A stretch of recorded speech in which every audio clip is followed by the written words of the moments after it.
Les podcasts de la 45e édition de Cinéma du Réel. Rencontre avec Olivier Zabat, animé par Jérôme Momcilovic, à l'issue de la projection de 2 films courts, Kidding et Ne me touche pas.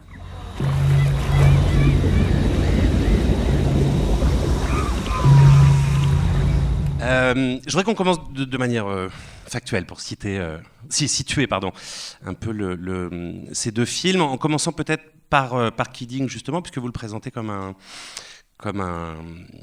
film inachevé, justement. Est-ce que vous pouvez nous expliquer un petit peu comment vous savez tourner ces images-là et quelle était l'idée de film? On peut se tutoyer. On peut se tutoyer, on va pas faire semblant. Oui, en fait, j'ai eu l'opportunité de suivre un jeune combattant qui a été champion d'Europe en équipe de France et qui avait décidé de faire sa carrière de boxeur en Thaïlande. Ça fait partie des camps d'entraînement où il s'est entraîné. Et voilà. Donc je voulais faire un film dans ce lieu. Je pense que je dois avoir 100 ou 200 heures de rush dans le même lieu, mais je n'ai pas trouvé l'issue au film, si ce n'est l'issue comme une impossibilité de déployer le travail, plus loin que ce que je n'avais. Dans le sens où ce que je montre, ce que je donne à voir, et se finit par une forme d'ambiguïté du rapport à l'image. Voilà, mais peut-être que c'est un peu... Je fais un peu d'ellipse. On peut au contraire, saisissons le... Parce que quand tu dis que tu n'as pas pu... C'est-à-dire, comment dire ?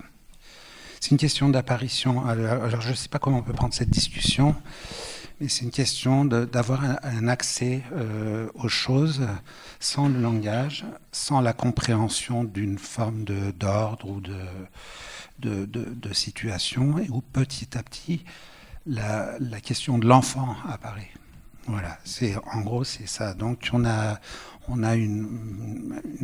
un endroit assez sportif, assez quelque part aussi avec une certaine forme d'esthétique, avec une forme, disons-le clairement, une forme d'exotisme de la lumière qu'on trouve dans le cinéma asiatique, notamment chez Happy Chatmong, des choses comme ça. Et finalement, derrière ce filtre esthétique apparaît une réalité qui est celle des enfants, et qui pose une question cinématographique qui est qu'en est-il au bout de 100 heures quand finalement je suis assez intégré, qu'on me propose de filmer ces combats d'enfants. Et finalement, c'est là que la prise de conscience se fait de la question de la marchandisation de la personne humaine et de l'enfant en l'occurrence. Voilà. Donc moi j'estime être à la frontière de ce qui basculerait dans une forme d'impossibilité. C'est-à-dire qu'on voit quelque part, on est dans un mécanisme qui est assez proche d'une forme de pornographie. Je ne veux pas non plus aller trop dans ce sens-là, mais on est dans la frontière dans le sens où effectivement on est dans un rapport quelque part de compulsivité et d'une forme de jouissance dans le pari, dans l'argent, face à un spectacle d'enfants qui plus est, mime ou je ne sais pas, mais se prépare à être des combattants. Voilà. Alors c'est culturellement quelque chose qui est très... qui apparaît et qui devient à un moment donné pratiquement une impossibilité. Voilà. Ben, si, justement c'est intéressant... je pense à l'échelle de tous tes films, finalement, cette question de l'accès, c'est-à-dire l'accès au film à venir n'est pas forcément trouvé avec le filmage, quoi. Et on sent qu'il y a tu cherches quelque chose qui est à la fois de l'ordre enfin, tu es très soucieux d'une responsabilité morale face à ce que tu filmes, et justement de ce que cet accès va vouloir dire dans la manière dont tu regardes les gens. C'est quelque chose qu'on sent vraiment dans tous les films, même ceux qui sont achevés pour le coup, à la différence de celui-là, mais on sent qu'il y a tout un travail en amont qui se signale pas forcément, mais qui sert à tresser le film, quoi. Voilà. Oui, en gros c'est ça, c'est-à-dire que toujours je commence toujours les films et je fais les films toujours sans a priori, c'est ce que j'ai déjà dit, c'est-à-dire que je ne me pose pas la question, je ne pars pas sur une idée, on pourrait dire Excusez-moi, j'ai du mal à trouver les mots parfois. Conceptuel, peut-être, tu veux dire? Non, justement productiviste des images. C'est-à-dire de rendre les images opérationnelles immédiatement. Je veux dire, effectivement, quand on a 200 heures de rush, qu'on a passé des journées, j'ai passé des journées entières à filmer. Tu ne viens pas valider un préconçu. On ne cherche pas forcément, on ne se dit pas que le film a quelque chose d'intéressant. On peut filmer des choses merveilleuses, mais qui n'ont pas a priori un potentiel cinématographique. Et la principale chose que j'ai essayé qui me posait problème, c'était justement la question esthétique, la question de la séduction de la lumière. Et là, on peut revenir peut-être sur le premier film, qui est quelque part 10 ans plus tôt. Le personnage de Fading, que tu reconnais peut-être. Voilà. Oui. Pour information, donc si parmi vous, certains et certaines n'ont pas vu Fading, qui est un autre des films d'Olivier, un des deux protagonistes, enfin des trois protagonistes de Ne me touche pas, est un des deux principaux protagonistes de Fading. Voilà. C'est toujours des histoires un peu familiales, quoi, puisque maintenant je suis on va en parler, parce que c'est intéressant. Voilà. Mais... c'est-à-dire que je crois que j'ai filmé ces petites images en 2002, 2003. On était à l'époque de la DV encore, et peut-être que là on peut parler de la question de avant Fading, donc. Avant Fading, bien avant Fading. C'était un gamin qui se battait à coups de nunchaku en dessous de chez moi, quoi. En gros, voilà. Donc avec un fort référencement sur la question de Bruce Lee, quoi. En gros, on est dans la gestuelle, dans la tentative de mimer Bruce Lee, donc on est dans cette question de représentation. Dans le sens où pour lui ça venait par les films, cette envie de l'imaginaire du combat. Un gamin de 13 ans qui joue à massacrer son copain à coups de nunchaku, c'est qu'il a vu des Bruce Lee, quoi. Donc il y a cette question-là qui posait la question, d'après moi, qui est une question aussi, je ne veux pas rentrer trop dans une pseudo-théorie ou un peu quelque chose d'hasardeux, qui est l'évolution de l'image, et qu'est-ce qu'on en fait de cette évolution depuis le numérique, en gros, depuis le moment où l'image DV nivelle complètement les pratiques et ne permet pas de proposer une esthétique en soi. Parce qu'on filme beaucoup, parce que... Non, parce que l'image devient indistincte et devient universelle. Dans les années 90, on disait, les premières Sony qui sont sorties, on misait sur l'effet de réalité qu'ils ont gardé jusqu'à maintenant. Chez Sony, il y a cette recherche de l'effet de réalité plus que d'effet photographique qu'on a chez d'autres fabricants. Donc la DV permettait de faire les choses de manière indicielle, de manière à inviter quelque part à trouver comment s'emparer d'une image neutre. Puisque l'image, indistinctement, on se disait tous, ça ressemble à de la télé. Donc voilà, et finalement, il n'y a plus la question des chapelles qui se pose, d'une appartenance à un courant ou à un mouvement expérimental ou autre, à cause d'une image qui, d'un seul coup, nivelle tout. Ça permet en quelque sorte d'éviter aussi le risque esthétique dont tu parlais un peu tout à l'heure. Ça remet en cause la béquille esthétique, quelque part. Je ne sais pas si je m'engage sur une bonne voie à vous parler de ça, mais c'est celle avec laquelle j'ai compris comment se déployait le cinéma et comment, quelque part, dans le changement des formats, par exemple, mais peut-être je vais sur un terrain qui... C'est très bien, vas-y. Dans le changement des formats, le format 16:9, qui a été beaucoup convoité, est un format télévision. Et alors qu'on l'associait beaucoup, on le cherchait beaucoup comme un format de cinéma, qui tendait au cinéma. Et finalement, avec le temps, on se rend compte que ce qui, dans les années 90, favoriser une forme d'analyse de l'image chez des gens, je pense, comme comment il s'appelle, celui qui fait les remakes, l'artiste là, Douglas Gordon, un plus jeune. Excusez-moi, j'ai problème avec les noms. Dans la même Parreno, oui. Oui. Pierre Huyghe. Pierre Huyghe. Oui. Voilà, si on regarde les films de Pierre Huyghe, ce sont les premiers films, ces remakes de Hitchcock, sont des films très analytiques parce qu'effectivement, il ne peut pas mettre en jeu la question esthétique.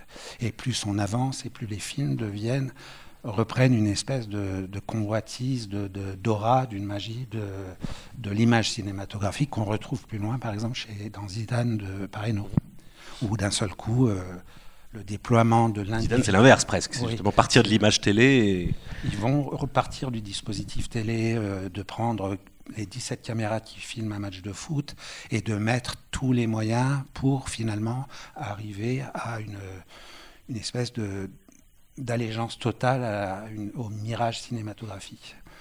Voilà, donc c'est à peu près dans ce champ de réflexion que je travaille surtout, que je prends en compte, que j'oublie jamais surtout.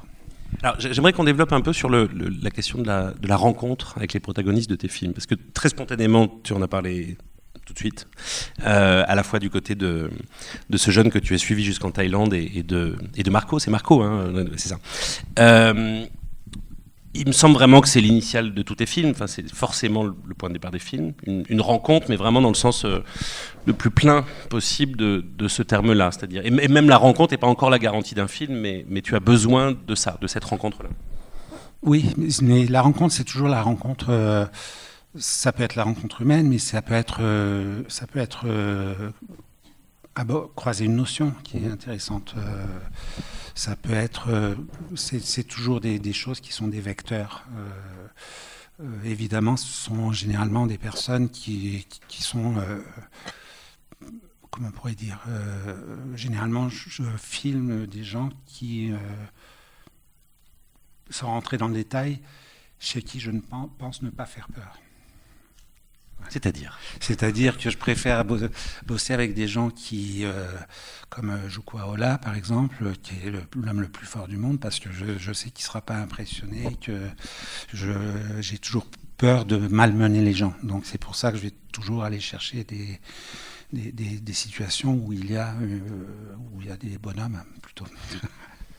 C'est vrai, en même temps, c'est pour le plaisir de la contradiction, tu t'es quand même aussi attiré par des gens qui, derrière cette apparence, en tout cas, de force et de violence comme ça, ont aussi une grande sensibilité, parfois un peu enfantine. D'ailleurs, je pense à Marco Everlisier dans Fading, je pense à Yves, évidemment. C'est-à-dire qu'il y a quand même tu vas peut-être chercher ça, mais on sent qu'il y a quelque chose dans ton cinéma aussi qui a envie d'aller... Si on reprend par exemple l'exemple, mis à part la fin qui est de Kidding, donc la troisième partie qui nous met face à une réalité brutale et quasiment insupportable, si on prend la question du jeu, elle est là tout le temps.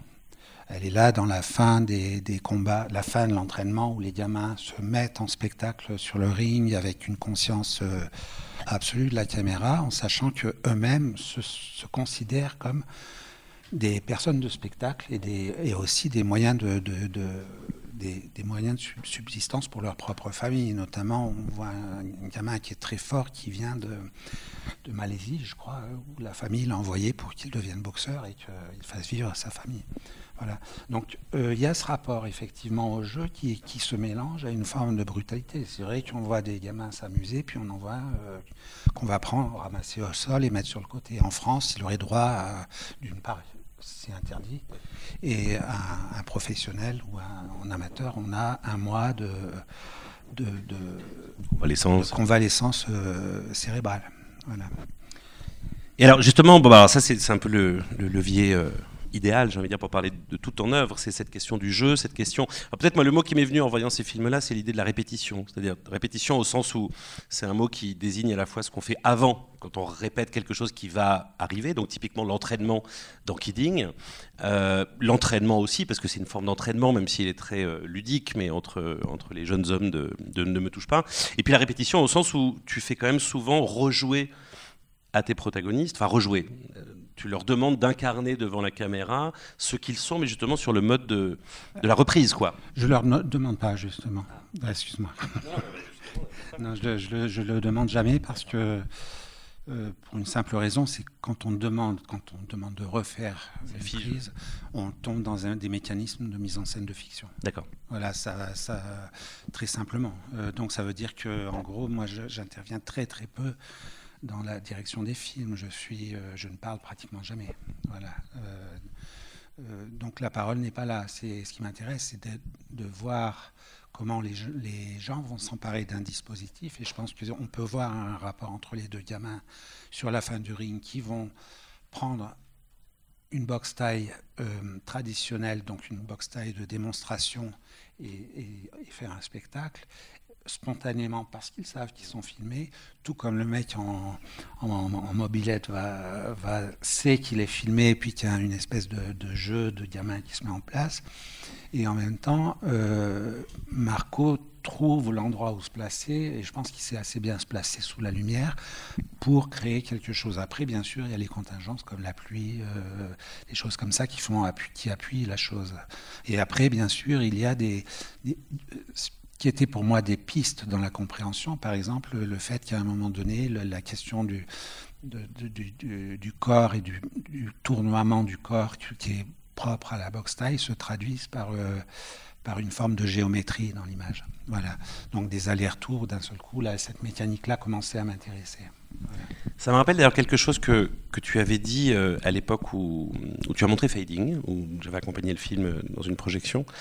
Et c'est un film, alors je situe, compliqué à raconter Fading, mais je situe un tout petit peu quelques enjeux pour que tout le monde comprenne bien ici. Pendant une partie du film, deux personnages, dont Marco qu'on voit ici dans Ne me touche pas, j'allais dire dans leur propre rôle, mais là encore une fois je te fais déjà trop basculer dans la fiction, mais disons, l'un des deux est venu te voir, Marco, en t'expliquant que sur son lieu de travail, qui était un hospice psychiatrique, je ne sais pas si c'est un nom plus... C'est un hôpital de gériatrie de fin de vie. Quoi. D'accord. C'est un hôpital où il travaille ce sont deux rondiers. Il est devenu surveillant, gardien dans un hôpital de personnes en fin de vie. Voilà, de personnes âgées en fin de vie. Voilà, de gériatrie, donc. Et dans ce lieu-là, dans les sous-sols de ce lieu-là, l'un des deux, donc l'autre qui s'appelle Verlisier, a vu et entendu une présence. Il est convaincu en tout cas qu'il a vu quelque chose, fantomatique pour le moins. Et donc Olivier les suit tous les deux dans ces couloirs-là. Et les gens, à l'époque où tu montrais ce film, souvent les gens étaient un peu bousculés par le fait que par moment, on voit bien qu'il y a un découpage, un petit peu quand même dans le film, qui excède le réel, le présent de la situation. Donc il y avait beaucoup de questions sur le fait, mais est-ce que vous faites de la fiction, est-ce que vous faites du documentaire? Et tu avais fait une réponse qui me semblait à la fois lumineuse et très belle. C'est que tu disais, eux ils font une fiction, moi je fais un documentaire. Et je pense que c'est quelque chose qui est assez valide pour... Oui, parce que en général. Je pense que de toute manière, on a un modèle dominant maintenant de fiction. Le plus gros modèle dominant de fiction est la télé-réalité, en gros. Voilà, ce qui est un phénomène massif et d'inhibition d'uniformisation et d'inhibition de la fiction. Voilà. Mais c'est vrai qu'en fait, c'est pas tant l'opposition fiction-documentaire, même si effectivement elle est là, mais c'est-à-dire qu'il y a une confusion à un moment donné. Je crois que mes films, y compris ceux-là, mettent en jeu la possible convivence, je ne sais pas comment on dit, proximité, trouble qu'il peut y avoir entre des méthodes documentaires et des méthodes de tournage de fiction. Et là, j'en viens à ce que je dis, c'est-à-dire la question du découpage, la question de prendre son temps, où Fading, que vous verrez peut-être, est un film très calme, où en fait, les gens ne croient pas que c'est un documentaire parce qu'il y a des chants, contre-chants, parce que on est dans un dispositif qui paraît préconstruit. Voilà, et j'en reviens toujours à cette chose que pour se rendre invisible, ça demande énormément d'efforts physiques. Voilà ce que je peux dire. Après, c'est propre, effectivement, peut-être ce qui m'intéresse dans la question du combat, c'est aussi la question de comment on travaille la question du corps, là, comment on travaille la question de la confrontation, qui est une question aussi qui me touche par rapport à la question cinématographique. Je pars peut-être un peu dans tous les sens. Non, mais c'était un autre sujet, mais on va tous les aborder d'un coup. Et puis, justement, sur cette question du combat, il y a un truc qui me semble là aussi éloquent dans Ne me touche pas, c'est que, et d'ailleurs le titre en rend compte, c'est que c'est une simulation de combat, et le coup, finalement, qui est un peu le pivot de tout ça, n'est jamais vraiment donné, justement. Et j'ai l'impression que ça aussi, ça dit quelque chose d'un endroit qui t'intéresse particulièrement, c'est-à-dire un endroit de point de contact. On est toujours dans l'imminence de, je pense aux démineurs, dans Miguel et les mines et dans Un tiers des yeux. Vraiment cette idée, tu parlais de frontières tout à l'heure, et très souvent quand on discute de tes films, on revient à cette idée-là, la frontière, le contraste, le basculement. Et j'ai l'impression, pour essayer de continuer de répondre à la première question, qu'est-ce qui guide ton regard quand tu filmes, quand tu montes, etc., que tu es assez naturellement attiré vers ces endroits un peu charnières où ça bascule comme ça. Bien sûr, mais à un moment donné, c'est vrai que quand ça bascule, comme c'est le cas dans Silent Minute, où une personne a un arrêt cardiaque, je me permets de le filmer. Après, on est toujours dans des questions qui sont un peu de l'ordre déontologique, de l'éthique, mais j'essaie toujours de renverser les choses. Je me dis, est-ce qu'on voit une personne en train de mourir ou est-ce qu'on voit une personne en train d'être sauvée ? Et c'est un peu toujours cette frontière dans laquelle je suis, c'est-à-dire qu'effectivement, on peut être outré que je filme la réanimation d'une personne en arrêt cardiaque, mais on peut aussi voir la question du retour à la vie, quelque part. Donc c'est des questions aussi que j'ai évoquées dans la masterclass, la question des frontières et de la transgression des frontières qu'on peut avoir, et à quel point les frontières sont... J'ai un ami qui s'appelle Ray Stratman, qui est sculpteur, et il dit une phrase que j'adore. Il dit « L'artiste oscille toujours entre autocratie et démocratie ». Et je trouve que ça résume très bien la liberté qu'on a dans l'atelier, qui est l'autocratie, et le moment où on va sortir de l'atelier, qui est le moment de démocratie. Voilà. Donc j'ai encore perdu le fil une fois de plus, mais voilà. Il est là quand même. Revenons un peu sur la force, le combat, la violence, parce que je pense qu'on est obligé d'aller un tout petit peu plus loin de ce que tu disais tout à l'heure, quand tu disais simplement j'ai besoin de gens qui n'ont pas peur de moi. Je pense qu'il n'y a pas que ça. Dans Miguel et les mines, il y avait déjà le combat, il y avait déjà la boxe. Perspective du sous-sol, voilà. Je pense qu'on peut aller sur ton terrain, Jérôme, puisque tu as écrit sur Schwarzenegger. Oui. Non, on a beaucoup non, mais surtout, toi-même, tu reviens régulièrement à ce sujet-là pour situer un moment un peu épiphanique. On en parlera peut-être tout à l'heure, mais c'est dans un des entretiens que tu as donné et qu'on peut trouver, mais qui est intéressant. Il n'empêche que tu as je ne suis pas sûr que fascination soit le mot juste. En tout cas, les films ne sont pas fascinés, eux.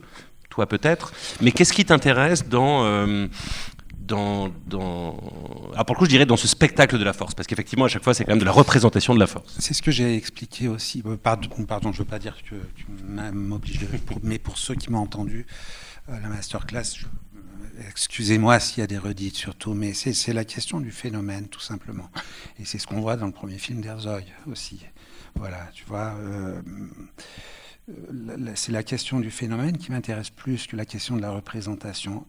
C'est la combinaison de la représentation et du phénomène. Comment est-ce que pardon de pinailler sur les mots, mais comment est-ce que tu définirais ce mot-là de phénomène tel que tu l'emploies ? Qu'est-ce que tu veux dire ? Par exemple, je vais citer un film qui n'a pas été encore montré, qui s'appelle Perspective du sous-sol, voilà, qui a été fait avec un acteur qui s'appelle Juko Aola, qui fait partie du mouvement des strongmen, c'est-à-dire des hommes de foire en Angleterre, l'homme les plus forts du monde, qui vont soulever des bagnoles, des poids, qui vont arracher des trucs avec des dents, tirer des trains, des trucs, voilà, des espèces de foires, de forains comme ça.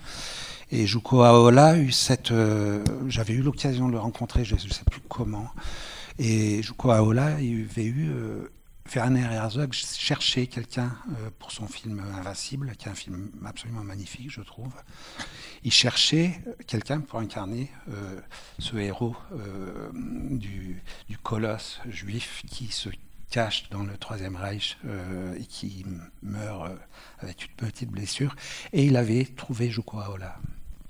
Donc, Juko Aola, qui était un homme de spectacle, un homme d'expression du corps, pour qui, littéralement, dans le film, il dit « Moi, je dois me tuer tous les jours pour être un bon acteur. » C'est-à-dire que pour lui, l'acteur est une question de force.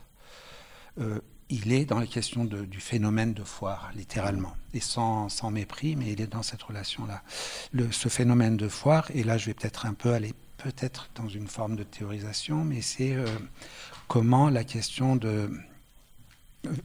on en revient à la question des modèles qu'on peut avoir de Bruce Lee chez Marco et qu'on peut avoir dans Perspective du sous-sol, d'une personne dans les années 2000, qui a comme modèle de vie des figures politiques du cinéma américain, en l'occurrence Schwarzenegger. Voilà.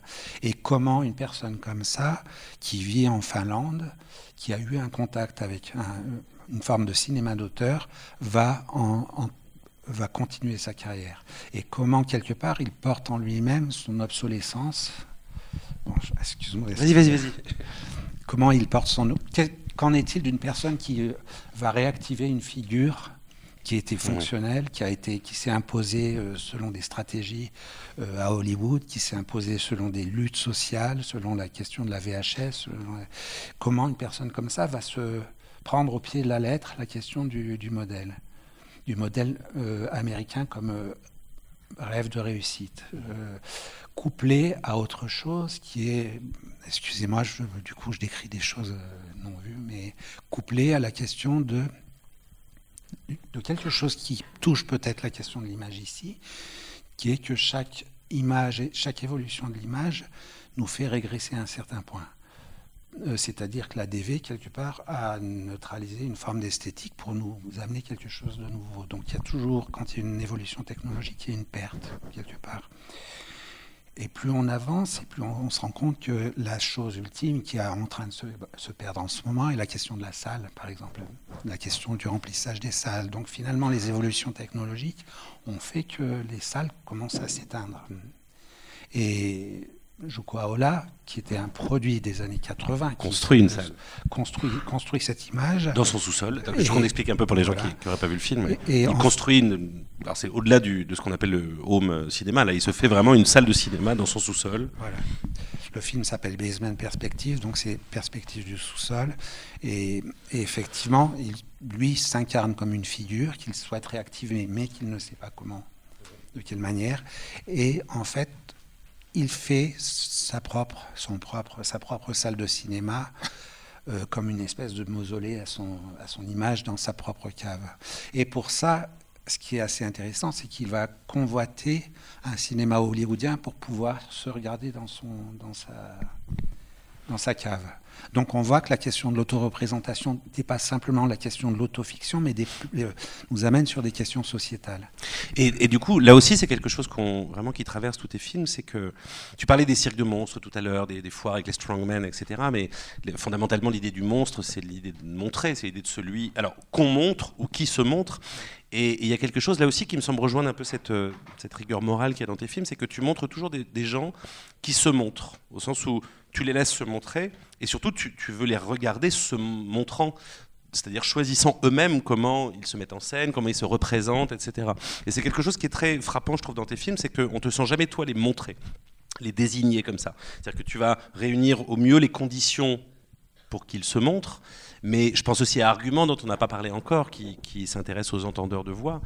Alors, la question de la mise en scène, elle est très importante dans le film, et de leur côté, dans la pratique de celui qui organise donc ces gens qui entendent des voix, qui s'appellent les entendeurs de voix, que la psychiatrie considère comme des psychotiques, et que le film ne range absolument pas dans cette case, et d'ailleurs dans aucune case, mais qui les montre en train de rejouer, de mettre en scène en tout cas l'envahissement de ces voix comme ça, et de manière très... C'est vraiment de la mise en scène littéralement, puisque dans l'espace, Ron les installe comme ça, là tu vas être cette voix-là, toi celle-là, etc., etc. Et on a vraiment cette impression-là, c'est-à-dire que les personnages se montrent eux-mêmes dans tes films, et toi encore une fois tu fabriques le cadre adéquat pour leur mise en scène, quelque sorte. C'est-à-dire comment, en fait, c'est quelque chose de très simple, c'est que la question de pratiquement du réflexe face à la caméra, qui est neutralisé par le modèle en général de l'interview qui balaye toute forme de possibilité de déploiement d'une scène, finalement, c'est là que se fait le fait de s'auto-représenter, n'est pas simplement de créer des images pour une forme de dédoublement ou de jeu de représentation, mais comment ça se transforme, soit dans une idée qui touche une question de société, soit et qui passe par une espèce tentative de comprendre où se situe le cinéma. Je ne sais pas si c'est clair, mais voilà, ça veut dire que je reparle toujours de cette anecdote de Schwarzenegger, sur lequel tu connais bien, je pense que je t'en ai parlé et que tu l'as lu. Une des grandes choses que j'ai comprises du cinéma, c'est en 87 ou 8, c'est dans les pays d'Amérique latine, donc entre le Venezuela, la Colombie, le Pérou, où j'ai beaucoup voyagé en car, dans les bus, dans les cars, dans les Andes. Et c'était l'époque de la VHS. C'était la grande époque, finalement, de la disparition, du début d'un phénomène qui était la VHS, l'image domestique, et du début d'un autre phénomène qui était la figurine, c'est-à-dire la figure matérielle des films par George Lucas, par le cinéma. Les jouets. Tu vois. Et en fait, ce cinéma reaganien, moi, je veux dire, en étant néophyte, ce qui était assez frappant dans les bus, dans les cars sud-américains, c'est que à l'avant de chaque car, il y avait une télé avec une VHS, et que que les VHS qui étaient montrés, c'était systématiquement Stallone et Schwarzenegger. Donc, quelque part, cette idée de Stallone comme figure politique n'était pas que symbolique, puisque finalement elle arpentait c'était comme chaque bus se transformait chaque car se transformait en car de propagande. Oui, propagande américaine. Voilà. Et ça fait partie des compréhensions que j'ai eues qui reviennent à la question du phénomène. Voilà, parce que finalement, c'est voir un phénomène politique, une construction politique à l'œuvre, et comment elle se met à l'œuvre dans des pays qui sortaient de la dictature, en gros, quoi. Le Brésil, c'est 85, la sortie de dictature. Donc, c'est comment le rapport de force... C'est d'autant plus troublant, en plus, que ces films-là, souvent, mettaient en fiction l'emprise qu'avaient effectivement les États-Unis sur la plupart de ces pays-là, quoi. Bien sûr, oui. Qui a duré jusque dans les années 90 avec tout un cinéma de distraction, oui, avec Harrison Ford sur les méfaits de la... Voilà. Je voudrais te poser une dernière question avant de passer la parole au public. Question un peu thématique là aussi. Alors, je sais que c'est pas les plus faciles pour les cinéastes, mais je peux pas passer à côté. Les sous-sols, on en parlait là, avec Perspective du sous-sol, qui d'ailleurs, si je me souviens bien, reprend en préambule un extrait d'un texte célèbre de Dostoïevski qui s'appelle Les carnets du sous-sol. Fading se passe en grande partie dans des sous-sols et ne me touche pas. Donc, tu parlais de la pluie, de tout ça d'ailleurs. Tout à l'heure, il y a quand même un cadre qui est pas anodin.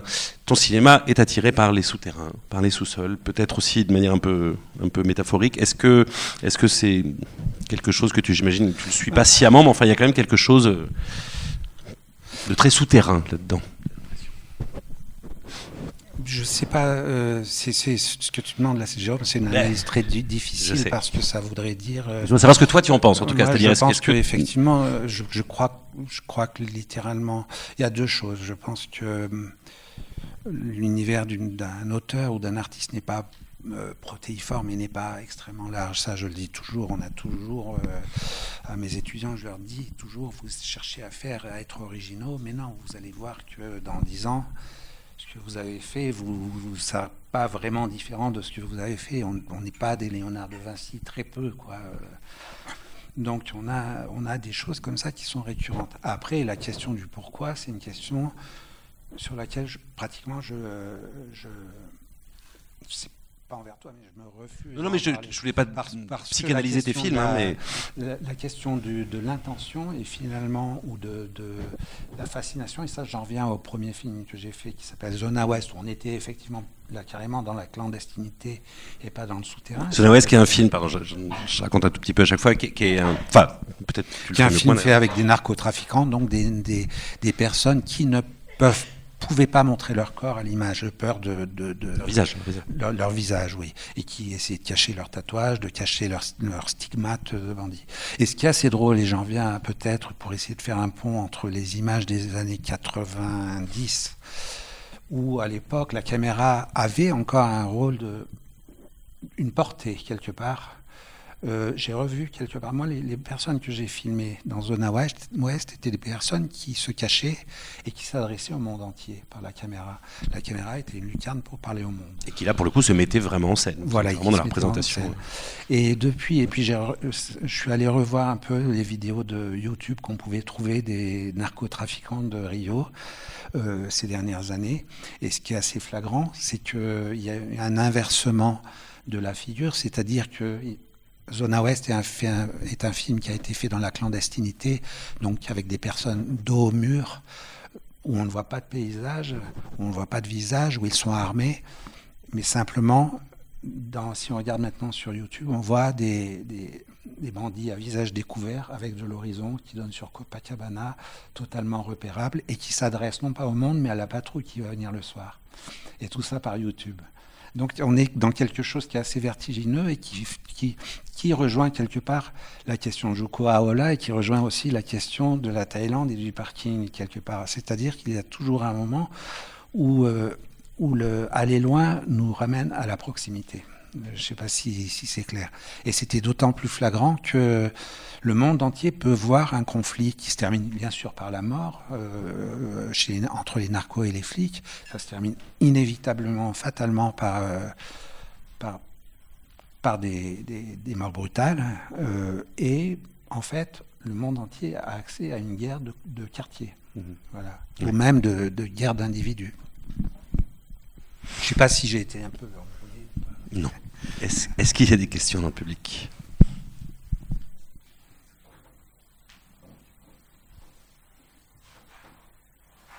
Juste une question sur la proposition de Kevin. Vous disiez que c'était si j'ai bien compris, c'était en cours. Est-ce que vous l'arrêtez là, sous la forme de ce... Je l'ai arrêté parce que je ne trouvais pas d'issue au film. Parce que aussi pour des raisons personnelles, des raisons familiales, et parce qu'à un moment donné, le constat de l'usage du corps et de l'utilisation du corps en Thaïlande, qui semble naturel, par exemple, chez les parieurs, ne relevait pas de ma culture et je ne pouvais pas le traiter quelque part. Voilà. Donc c'est vrai que quand j'ai vu les combats d'enfants, j'ai eu cette chose extrêmement brutale de gamins que j'avais vus s'entraîner et qui jouaient finalement, même s'ils étaient parfois un peu sonnés, mais quand même ils étaient toujours dans une gaieté. Et là, ce qu'on voit, c'est la brutalité de la mise en spectacle et la réalité de la mise en spectacle qui est l'aboutissement systématique de tout entraînement de boxeur en Thaïlande.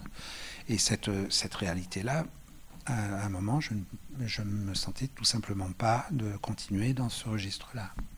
Mais néanmoins, il y a 3 ou 4 films. Comment dire, vous avez gardé morcelé. Il y a un paradoxe. Non, je vous laisse encore autre chose. De la forme fragmentaire comme ça qui a... Oui, j'ai pris trois. C'est pas trois échantillons, c'est 3 petits films autonomes qui sont faits selon des modalités particulières. La première, c'est comment finalement d'une espèce de film qui est basé avant tout sur la question sonore pratiquement et rythmique, puisque finalement c'est le son qui gouverne, qui va donner un peu la temporalité du film. C'est aussi toute une journée d'entraînement. Ça veut dire que le premier film est une journée d'entraînement, et ce qui m'intéressait là-dedans, c'était comment du passage du chaos, ou de la chorégraphie, ou du spectacle un peu d'un corps épanoui se traduisait par une notion très géométrique. Voilà, exactement, avec un croisement, et d'un seul coup, c'est ces choses-là, c'est ce type d'apparition qui m'intéresse. Voilà. Dans la deuxième partie, ce qui m'intéressait, c'était que quelque part, on avait une scène qui est du burlesque, tout simplement, au sens littéral, l'arroseur arrosé, en gros. et une scène où tout le monde rigole, mais tout le monde rigole autour de la question de l'argent. Et puis la troisième partie, c'est comment est mise en jeu la question de l'argent. Voilà. Je ne sais pas si ça vous éclaire sur la structure. Voilà. En tout cas, du coup, ça nous permet de parler d'une chose qui est quand même très importante, justement, c'est cette question du fragment ou de la séquence. C'est-à-dire, justement, ce film ne s'est pas fait, néanmoins, tu montres ces 3 fragments qui sont à la fois liés et autonomes. Et tes films, et notamment, on va dire la première moitié de ta filmographie, étaient très, très modulaires, on pourrait dire comme ça. C'est-à-dire des fragments qui communiquent les uns avec les autres, mais sans que tu donnes le mode d'emploi, disons. Et ça, c'est une chose qui est très importante. Tu parles d'apparition, on a vraiment le sentiment que ça commence toujours chez toi. C'est très important, l'idée de la scène. Encore une fois, je ne sais pas quel serait le mot juste entre la scène et la séquence, mais quelque chose d'un peu insulaire comme ça. Peut-être si on peut parler du documentaire, moi je considère toujours que le documentaire est un long travail de patience, pas simplement de patience, parce que là on est dans l'attente de la captation du zoologue qui va attendre dans ça. Mais dans le travail, dans l'hypothèse d'un futur immédiat. C'est-à-dire qu'on va, en documentaire, on travaille toujours sur le moment où va apparaître la scène. C'est le moment d'un seul coup où on attend quelque chose. Ou quelque chose où il y aura une transformation. Par exemple, l'irruption de la géométrie dans le film. Très simple, une chose qui en soi, je trouve, moi, me stimulait beaucoup, dans le sens où ça me permet de comprendre, ne serait-ce que formellement, j'ai pas peur de le dire, de basculer d'une forme d'esthétique exotique vers un formalisme sur lequel je peux m'appuyer pour développer quelque chose. C'est très composé de votre part, cette géométrie dont vous parlez, à partir des plans filmés. La géométrie, par exemple, le gamin qui se met à courir d'avant en arrière, c'est pas composé, ça fait partie de l'entraînement. C'est à partir de ce qui se passe, comment on se trouve par rapport à des choses qui nous amènent à un certain type de filmage et qui font un écho. Par exemple, si on regarde cette scène-là, il y a quelque chose de très beau qui se passe. Il y a un autre gamin qui s'incruste dans le champ et qui mime la caméra. Je ne sais pas si vous l'avez vu, qui se met en miroir et qui mime la caméra. Et en plus, qui fait une espèce de prière en entendant passer une ambulance hors champ. Voilà. Et tout ça, c'est effectivement des moments où, en tant que cinéaste, on a besoin d'un certain type de repères sur lesquels on est confortable pour pouvoir développer une chose. Sinon, moi, je me suis beaucoup senti dépassé par le surplus de lumière, d'esthétique, de son, de choses comme ça, de situations et d'incompréhension culturelle. Voilà. Donc c'est toujours cette recherche-là d'une zone qui est finalement une zone assez abstraite. Presque, en extrapolant un peu ce qu'on disait tout à l'heure, presque le moment où le réel se met en scène tout seul, quoi. C'est-à-dire où le réel nous offre la possibilité de la scène, pour être plus précis. Non, je ne veux pas dire que c'est comme ça que je le conçois, pour être... voilà. C'est-à-dire que finalement, c'est la question de la métamorphose permanente dont je parle toujours. Et cette chose que je répète toujours, excusez-moi s'il y a des étudiants, contrairement à la photographie où l'acte de production d'une photographie est l'aboutissement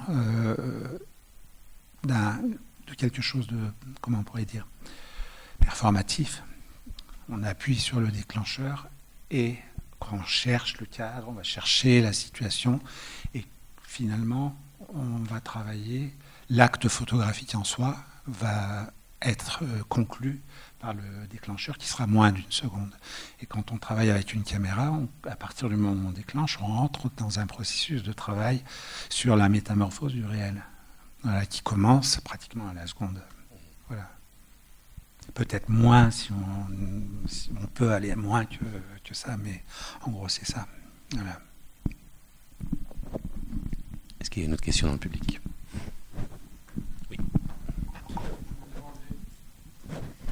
Merci. Je me demandais, parce que vous avez parlé de la construction de vos personnages et aussi de vos histoires, parce que vous partiez du coup sur le champ, sans avoir vraiment construit un préavis sur l'histoire. Comment ça se construit? Est-ce qu'au fur et à mesure, vous écrivez tous les jours? Est-ce que vous avez un moyen de construction, ou est-ce que ça se fait vraiment au montage? Je voulais concevoir un peu mieux comment vous le faites. Je pense que à partir du moment où on regarde ces images, on les connaît. Après, je ne sais pas comment je peux vous éclairer par rapport à cette question, mais la question de l'écriture, moi je ne suis pas littéraire du tout. Je n'ai jamais fait d'études, je me suis arrêté en première, en gros.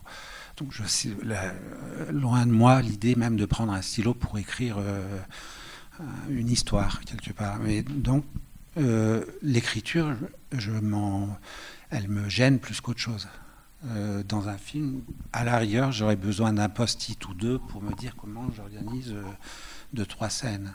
Voilà, c'est que finalement, le travail du montage permet, et ça aussi c'est pour ça que et on en parlait souvent de la question du montage, c'est pour ça que je travaille beaucoup le montage simultanément au tournage ou tout de suite après, quelle que soit la nature de la scène que j'ai tournée, même si c'est une scène que je sais que je n'utiliserai pas, parce qu'elle me permet de mémoriser, le montage permet de mémoriser ce qu'on fait finalement. Et quelque part, le montage, et là j'en reviens peut-être à comment je peux m'emparer de la question du langage ou de l'écriture, c'est-à-dire que le montage permet de mémoriser son film ou sa scène comme un acteur apprendrait un texte.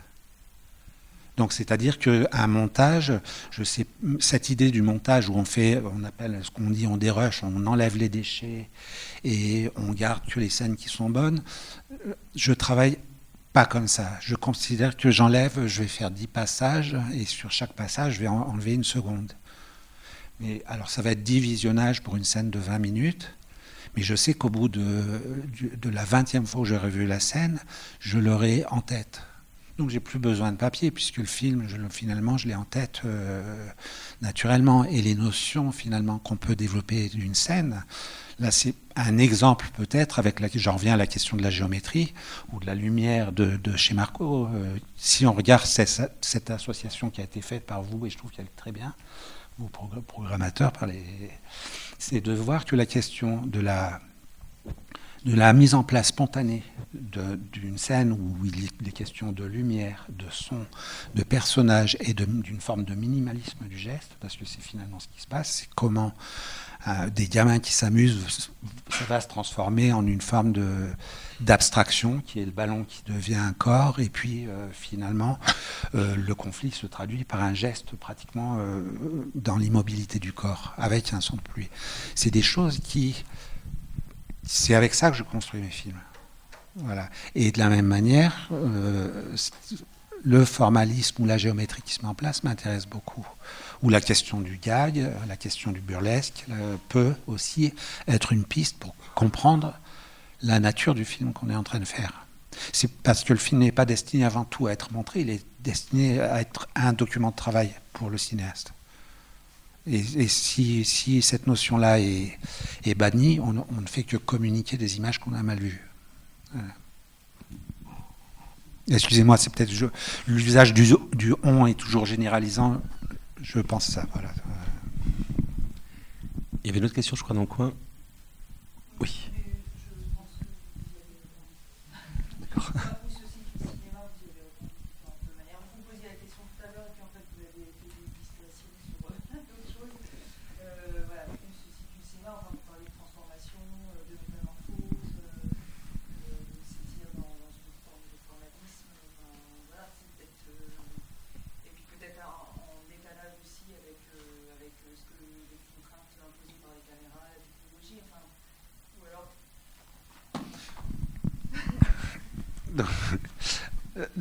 En fait, je devrais à peu près, je peux prolonger, mais je veux pas aussi rentrer partout. Non, mais cette question, en plus, cinéma du réel, cette question d'attendre que le réel se transforme, ça me semble quand même un objet de discussion. Bien sûr, mais le réel se transforme aussi avec la transformation, les transformations économiques, avec les transformations technologiques, avec les transformations de l'image, avec la capacité qu'on a à Moi, j'ai toujours en tête, par exemple, aux étudiants, j'aime beaucoup montrer les 12 images de Déménie, qui sont les Je vous aime.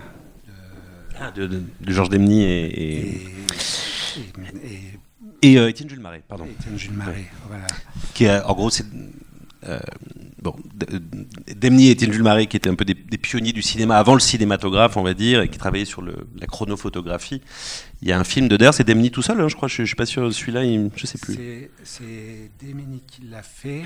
Il a les yeux fermés parce que la lumière est très forte. Il dit, on le voit simplement, il dit je t'aime. Il articule je t'aime. Je vous aime. Je vous aime, pardon. Voilà. Et en fait, c'est des images muettes qui n'étaient pas encore, on n'en était pas au stade de l'animation, mais qui étaient la photographie en série, la décomposition donc de chaque syllabe. Et en fait, on voit, ça se trouve sur Internet, on voit Georges Déménie les yeux fermés en train de dire je vous aime en muet. Et ces images étaient c'est un des très beaux paradoxes dans plusieurs sens, c'est-à-dire que chez Déménie, ces images de cinéma muette étaient faites en premier recours, ont été pensées pour développer la question du langage et de la communication avec les sourds. Donc il y a quelque chose qui montre l'ambiguïté et la pertinence dans laquelle se trouve le cinéma. Il y a une autre ambiguïté dans la relation de ces images de Déménie et de Jules Étienne Marais, c'est que Marais voulait utiliser les images comme un moyen de décomposer. On en vient à la question du ralenti, par exemple, tout simplement. Le ralenti est un moyen de voir le réel qu'on ne voit pas, mais c'est en même temps une figure esthétique assez répandue. Et en fait, Déménie s'est fait virer par Jules Marais parce que Déménie, ce qui l'intéressait, lui, c'était de recomposer le mouvement. Voilà. Donc d'aller vers la question du spectacle, quelque part. Alors que Étienne Jules Marais, en tant que médecin, vous voyez, voulait rester dans la sphère de la recherche scientifique.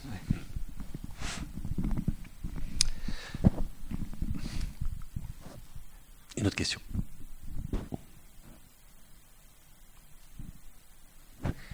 Je pensais juste, en attendant peut-être, quand je parlais de transformation du réel, je pensais vraiment à ce que tu disais tout à l'heure, dans l'idée de ce que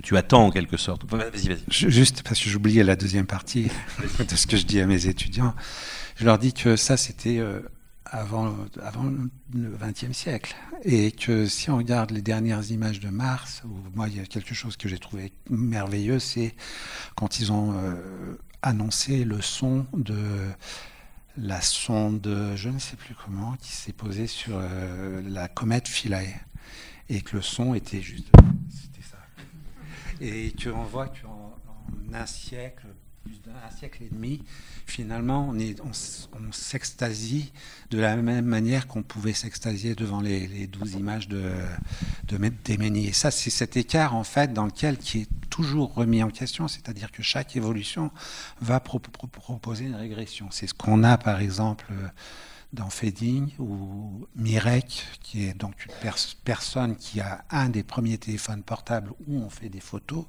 donc dans les années 2008, n'a un usage uniquement d'autoportrait par rapport à son téléphone. Et c'est un moment où, dans les années 2000, la question de la communication d'une image est plus importante que l'image elle-même. Donc de communiquer 4 pixels qui font voir de quelque part un visage, et une étape qui fait régresser la question de la définition de l'image au profit de sa communication. Et donc tout est toujours reformulé il y a des vases communs, je ne sais pas comment dire, il y a des espèces de régression qui sont des archaïsmes qui persistent aussi, du coup. Un archaïsme nécessaire pour que ça progresse. Voilà. Le retour d'un archaïsme pour que les choses progressent. Non, je pensais juste, pardon, je vais revenir un tout petit peu en détail sur Kidding, c'est que quand tu parlais de la transformation du réel, mais là, sous l'œil de la caméra et du cinéaste, les choses qui... Voilà, c'est que...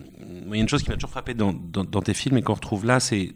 Je parlais tout à l'heure de frontières, de contrastes, c'est toujours quelque chose de très dialectique, quoi. C'est-à-dire qu'une chose peut être une chose et peut-être pas son contraire, mais enfin autre chose en tout cas. Et Et ici, on peut avoir l'impression au début du film qu'on a, encore d'autant plus culturellement, nous ne connaissant pas très bien ces combats-là, encore une fois, comme tu disais, chez nous, ces combats sont interdits, ces combats d'enfants, etc. On a l'impression qu'on a d'un côté l'enfance, de l'autre côté la violence, et que la rencontre des deux, et voilà. Et en même temps, il y a une forme d'excitation enfantine, par exemple, qu'on va retrouver aussi chez les adultes à un moment où il y a une sorte de frénésie comme ça, qui fait écho au jeu des enfants. Et on a vraiment l'impression que ça circule un petit peu constamment finalement. Non seulement le film vient pas du tout valider nos a priori, ça c'est le moins qu'on puisse dire, mais en plus il a tendance à nous ouvrir un peu d'autres possibilités de perception de ce qu'on voit, quoi. Là, on en revient presque à la question du burlesque et de la cruauté qui se mélange avec le rire. Oui. Peut-être. Je ne suis pas théoricien, je le dis toujours. Mais voilà, d'une petite analyse sauvage qui est celle-ci, quoi. Et je pense que après, je ne veux pas parler mes films, mais c'est vrai. Dans tous mes films, il y a une question de mélange à un moment donné de quelque chose qui relève de la comédie et qui, dans des situations qui sont généralement extrêmement dures. Voilà, je crois que c'est le propre de mon travail, même dans Zona Ouest, qui est le film qui est qualifié comme entre guillemets, le plus auto-satisfait dans la question de la violence, ou dans une supposée commission ou ce genre de conneries. T'as intégré ça au film, c'est intéressant de le raconter quand même, mais depuis, parce qu'il t'arrive quand même souvent de retravailler le montage de tes films après coup, là c'est un détail mais qui est assez éloquent quand même, c'est que tu as intégré un commentaire justement de commission. Et c'est là que aussi la question du cinéaste revient de la même manière qu'il revient chez Jouko Aola en tant que phénomène, en tant que sujet d'un phénomène. Moi, je me souviens quand j'ai présenté Zona Ouest au CNC, à la commission de classification, donc ce film sur les narcotrafiquants que vous verrez peut-être au réel, la commission de classification a pris un coup de sang et visiblement a eu une relation extrêmement épidermique au film. Et j'ai reçu une lettre disant que le film était interdit aux moins de 12 ans, ce qui est bon. Ça va.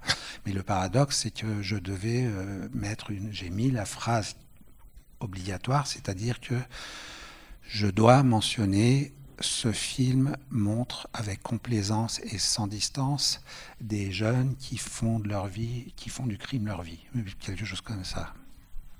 Voilà. Tout ça parce qu'il n'y a pas de cadre. Et tout ça parce que, effectivement, la question de jeunes qui ont 20 ans et qui sont armés est une chose qui paraît tellement absurde. Armés qui vont jusqu'au meurtre, jusqu'à tuer, jusqu'à mutiler, et une chose qui paraît tellement absurde visuellement. Ça veut dire surtout que personne ne contredit leur mise en scène dans ton film, c'est ça aussi. C'est que... Si, il y a les flics, mais les flics contredisent très exactement de la même manière. Donc ils sont tous, entre guillemets, c'est ça. Donc la question, elle est celle-ci, c'est-à-dire que finalement, dans Zona Ouest, c'est ce que j'ai compris, c'est-à-dire que la marge d'action que j'avais par rapport à des gens qui étaient armés, qui étaient défoncés à la cocaïne, et ce sont des gamins. Et qu'effectivement, c'est inadmissible de voir des gamins de 17, 18, 19 ans et de les laisser à la libre appréciation des spectateurs. Mais en même temps, j'estime que toute personne,